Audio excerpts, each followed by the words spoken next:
que a paz do Príncipe da Paz possa inundar os nossos corações. Setembro chegou, o Setembro Amarelo. E não podemos deixar de falar de um assunto tão sério, que é o assunto do suicídio, da depressão e de tantas enfermidades da nossa alma.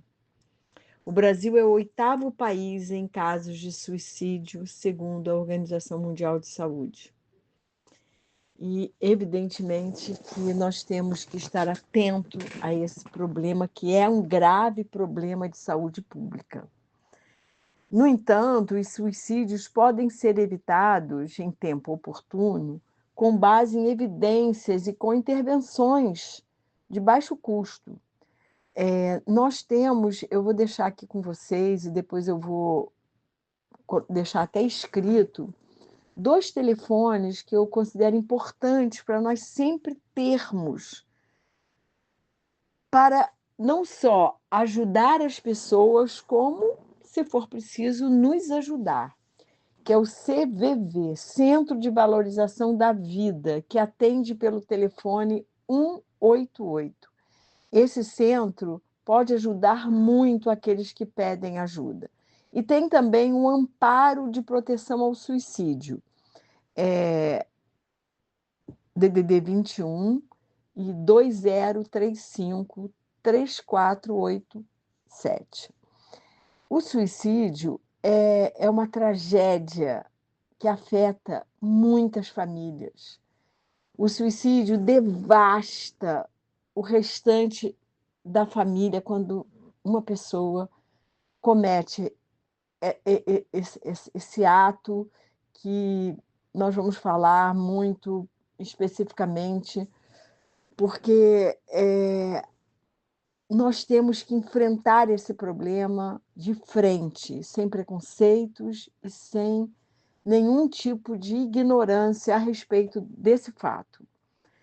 O enfrentamento de conflitos, desastres, violência, abusos ou perdas e um senso de isolamento estão fortemente associados com o comportamento suicida.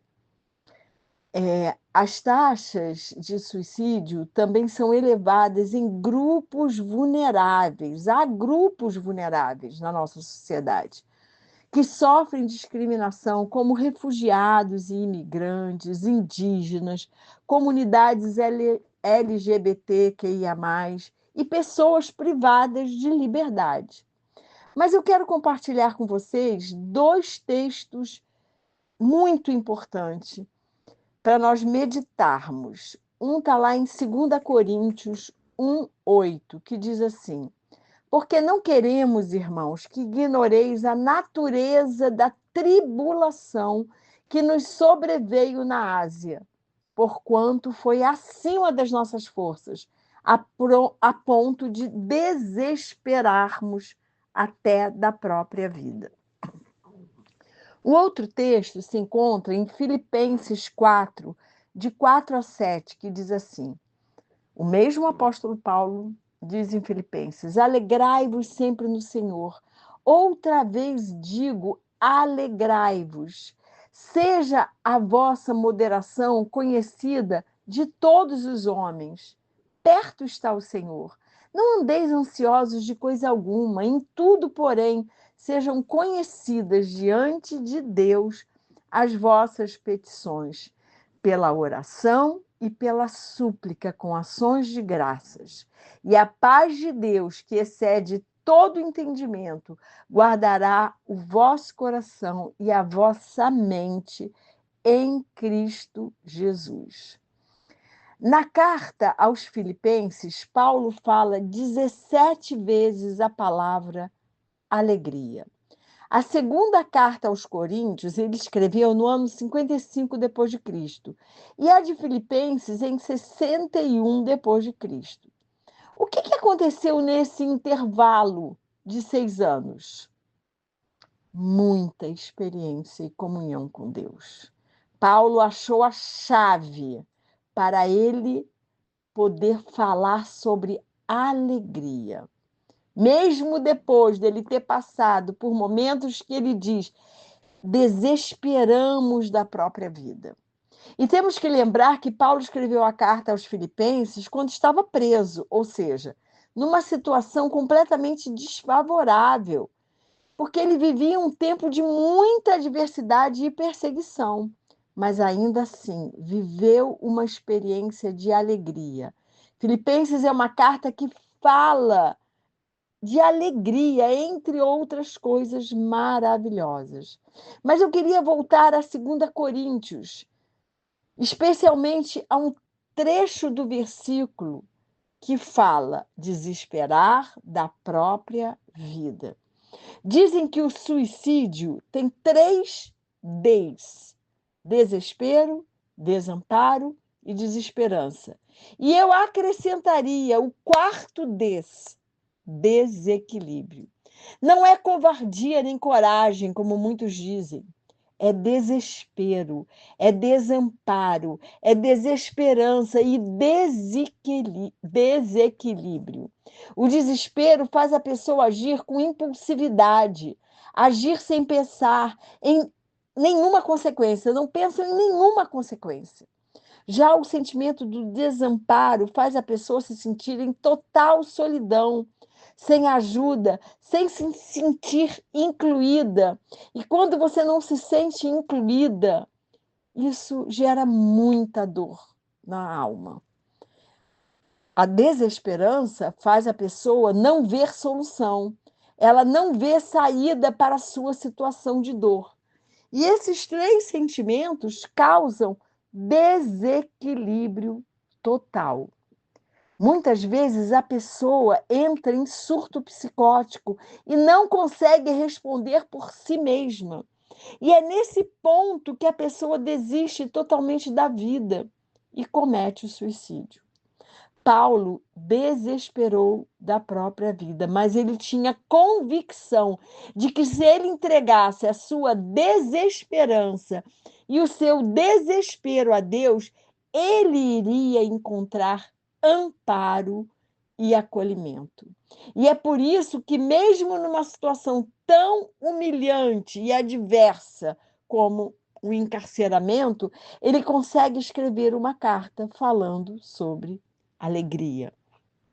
Ser cristão é um ser. Desculpa, vou repetir. Ser cristão é ser um pequeno Cristo. Essa expressão foi usada pela primeira vez na igreja de Antioquia, dizendo que os cristãos ali eram pequenos cristos. Então temos que buscar nos assemelharmos a ele. Se buscarmos ao Senhor com todo o nosso coração, com toda a nossa alma, com todas as nossas forças e entendimento, ele vai solucionar o problema dos 4 Ds. A pessoa que sente esses 4 Ds é uma pessoa que está centrada em si mesma. Ela só pensa em si, nos seus problemas e nas suas dores.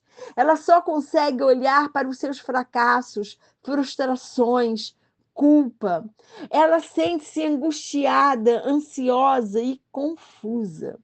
Normalmente ela sente uma culpa que ela não vê solução e sente-se envergonhada, achando que nem Deus, nem ninguém vai entendê-la, e muito menos perdoá-la por algo que ela tenha feito. Mas há 2 soluções para tudo isso: olhar para Jesus e olhar para os outros.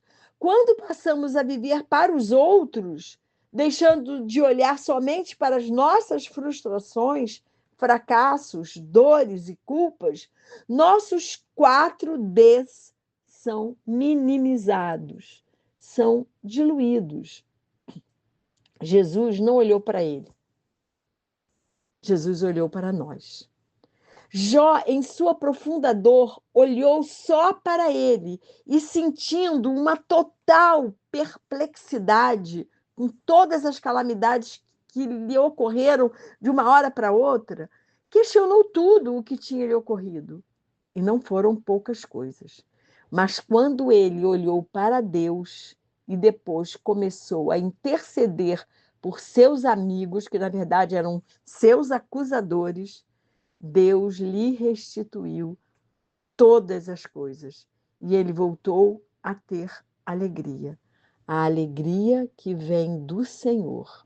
Então temos que aprender a sair de nós mesmos, a sair do lamento, da murmuração, a sair da culpa, crendo de todo o coração que Deus é um Deus perdoador. Arrependimento nos leva para a vida, mas culpa muitas vezes nos leva para a morte. Pedro, Paulo tiveram arrependimento e foram para a vida. Mas Judas Iscariotes sentiu remorso, culpa. E aí o que aconteceu? Ele se matou. Mas a fé somente não é resposta para a depressão, para a ansiedade, para o pânico, para o medo, para as muitas enfermidades da nossa alma. A fé não é resposta para o suicídio. Depressão, pânico, medo, ansiedade são enfermidades psíquicas. É uma questão médica e psicológica. Então, temos que procurar um psiquiatra e um psicólogo. Ir ao psiquiatra e ao psicólogo não é falta de fé, e sim sinal de sabedoria. Não é vergonha adoecer, não é vergonha ter depressão, angústia, medo, ansiedade. Há muitos preconceitos no meio da igreja sobre essa questão. Preconceito que vem da ignorância. Ignorância de ignorar essas questões psíquicas. Pode ir ao médico para se tratar de enfermidades do coração, do fígado ou de qualquer outra parte do corpo, mas não pode ir ao médico ou ao psicólogo tratar de enfermidades da mente. Não faz o menor sentido. Esse tabu e preconceito tem que cair por terra, tem que ser desconstruídos. As pessoas que se suicidam ou que pensam em fazê-lo não necessariamente queriam ou querem morrer. O que elas querem, o que elas queriam, é sentir um alívio para o seu sofrimento, seu conflito, sua culpa, e não veem outra saída a não ser a morte. Essas pessoas não encontraram de forma profunda e plena o Deus de toda consolação, o Deus perdoador, aquele que nos convida a ir até Ele, aliviar o nosso jugo, o nosso fardo. Não há nada que tenha no seu passado ou mesmo no seu presente que Deus não queira restaurar. Vemos Deus muitas vezes como um Deus punidor, mas antes de qualquer coisa, Deus quer nos perdoar, nos abraçar, nos acolher, nos restaurar. O seu pecado está mergulhado na misericórdia de Deus, que é sem fim e é a causa de não sermos consumidos. Então, em tempo de aflição, de dor, de culpa, de desespero, Jesus é o Deus conosco.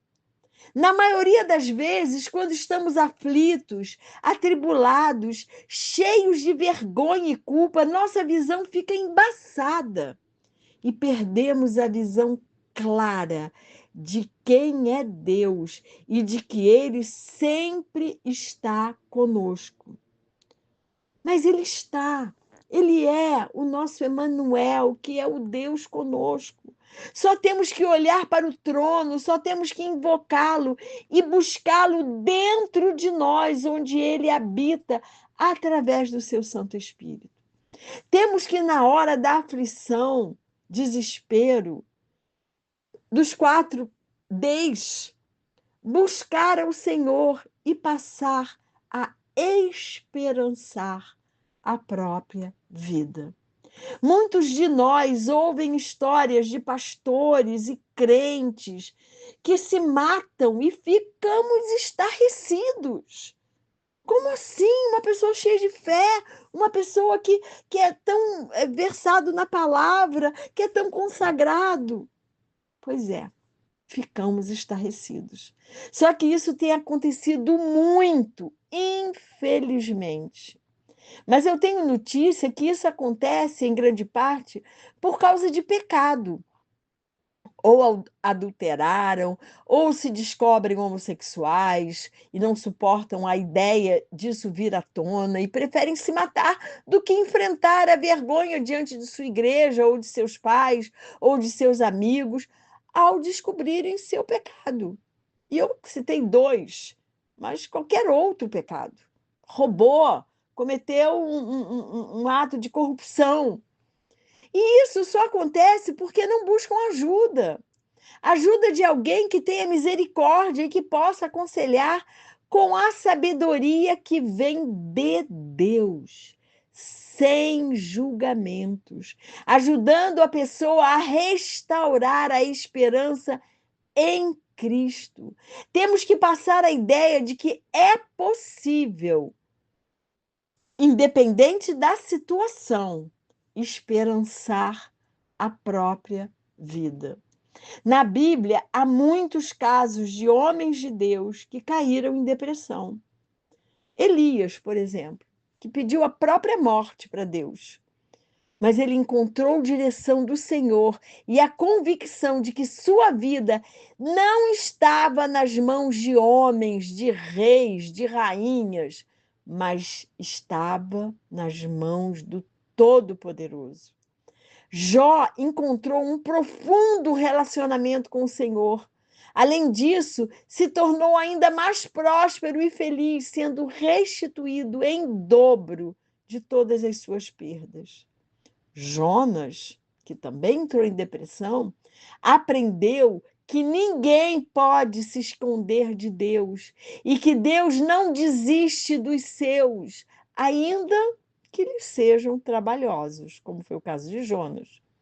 Davi, nossa, quantos momentos de depressão que Davi expressa ali naqueles salmos. Mas Davi pôde experimentar o livramento de Deus e o amadurecimento que alcança todo aquele que se entrega nas mãos do olheiro. Podemos ainda encontrar a riqueza de sermos gratos a Deus, que faz a nossa alma romper em alegria por tudo o que o Senhor tem feito por nós. Isso muda o nosso olhar para as coisas do presente e para as perspectivas do futuro. Paulo conseguiu encontrar alegria em meio às situações adversas. E quando mudamos o nosso olhar, passamos a esperançar a própria vida. Na Bíblia existem 6 casos de suicídio: Abimeleque, Aitofel, Zirre, Saul, Judas e Sansão.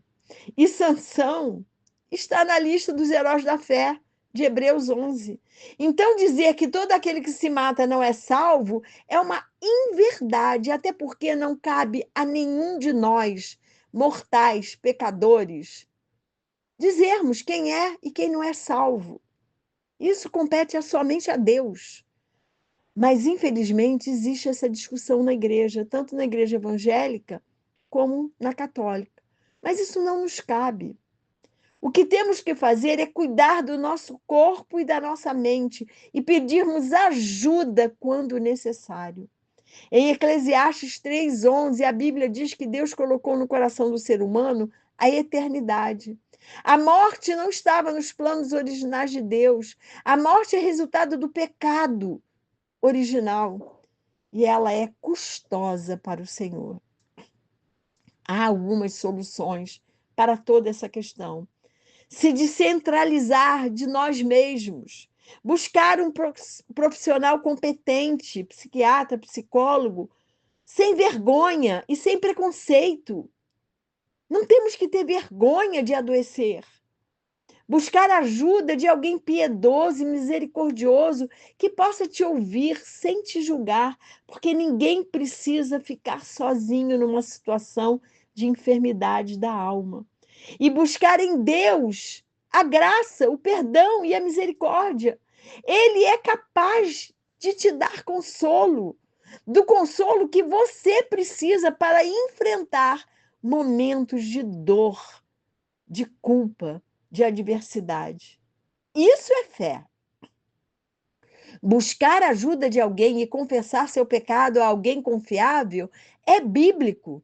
Em Tiago 5,16, a Bíblia nos exorta a confessarmos nossos pecados uns aos outros para sermos curados. Confissão de pecado traz cura e refrigério para a alma. Confessar seus pecados a alguém é pedir ajuda, é se libertar de um fardo que você está carregando sozinho e que você não precisa carregar sozinho. Eu volto a falar de Jó. A sorte dele mudou quando ele parou de olhar para si mesmo e passou a olhar para Deus e interceder por seus amigos acusadores que ficaram o tempo todo o atormentando. Santo Agostinho falou que só é livre quem ama, porque quem ama esqueceu de si. O egocentrismo é uma das maiores causas dos nossos sofrimentos. Temos que aprender a olhar para nós, claro, evidentemente, mas também a olhar para o outro.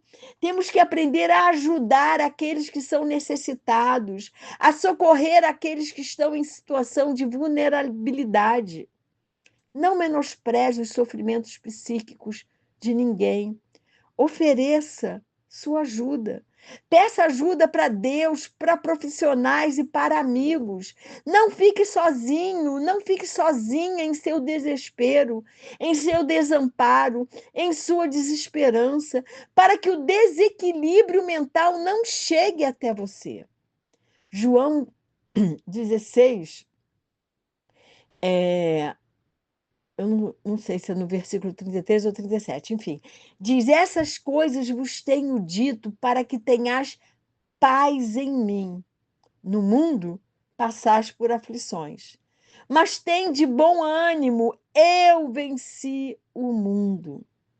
Então, meus amados, minhas amadas, minha oração por mim e por você é que possamos ser usados por Deus para ajudar as pessoas que precisam, sendo colo, sendo ouvido, sendo acolhimento e, sobretudo, sendo amor. Minha oração por mim e por você é que, se formos acometidos por algum dos quatro possamos pedir ajuda tanto aos profissionais de saúde como a pessoas cheias do Espírito Santo para nos aconselharmos. Minha oração por mim e por você é que, se em algum momento das nossas vidas sentirmos desespero, desamparo, desesperança e desequilíbrio, possamos aceitar o convite de Jesus para ir até Ele, para sermos pegos em seus braços eternos. Porque Ele é o Deus de toda a consolação e sabe como e por que nossa alma geme. E Ele vai imprimir em nós uma nova esperança e teremos então condições de esperançar a própria vida. Afinal, Ele mesmo, Jesus, nos convida: venham a mim, todos vocês que estão cansados e sobrecarregados, e eu os aliviarei. Tomem sobre vocês o meu jugo e aprendam de mim, porque sou manso e humilde de coração. E vocês acharão descanso para a sua alma, porque o meu jugo é suave e o meu fardo é leve. Essa passagem está em Mateus 11, de 28 a 30. E que o Senhor nos abençoe e nos guarde, que o Senhor faça resplandecer o seu rosto sobre nós e que o Senhor tenha misericórdia de nós. Que sobre nós o Senhor levante o seu rosto e nos dê a paz.